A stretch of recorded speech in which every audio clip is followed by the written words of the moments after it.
In this video, I'm going to show you how to grow sweet potatoes in straw bales from the very beginning when you grow your own sweet potato slips to finally when you harvest them. In between, I'll show you how to condition the straw bales using high nitrogen fertilizer, and I'll also show you how to prepare the bale for planting. As you can see from the following clips, I've been very successful at growing sweet potatoes in straw bales, and I've tried several different varieties. One huge advantage to growing them in straw bales is that they're very easy to harvest and you don't have to do any digging. Here's a look at some of our sweet potatoes this year. 90% of the sweet potatoes that you see were harvested from 2 slips. You can buy sweet potato slips in various places, but it's much cheaper to grow your own, so that's what I do. If you'll notice, these sweet potatoes have started to sprout already, and I accomplished that by harvesting and saving small sweet potatoes from the previous year.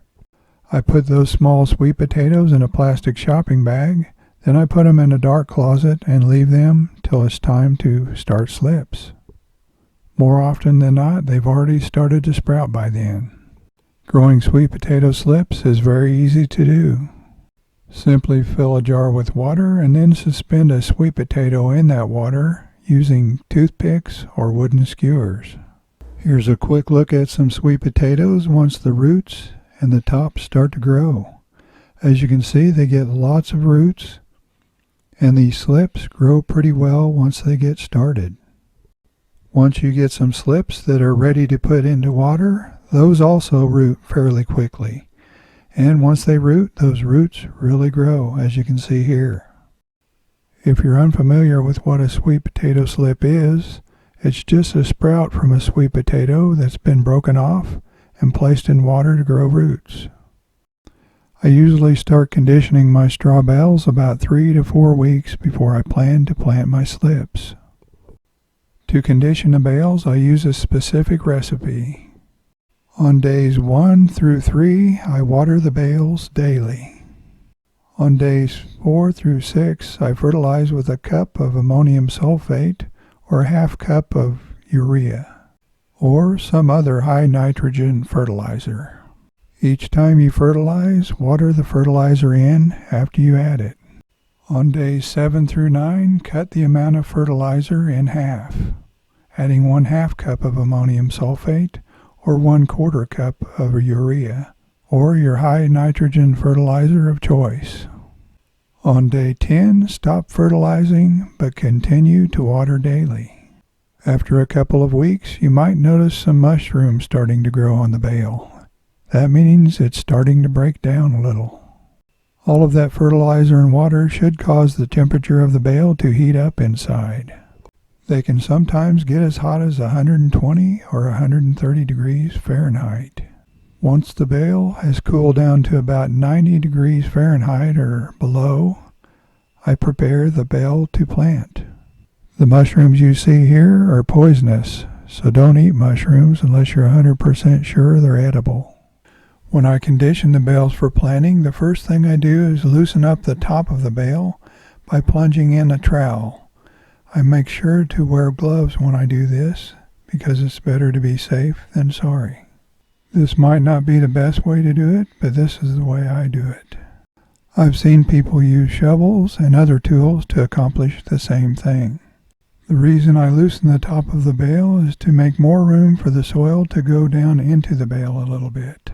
As I add the soil, I push it down into the bale using my hands, and then I add more soil.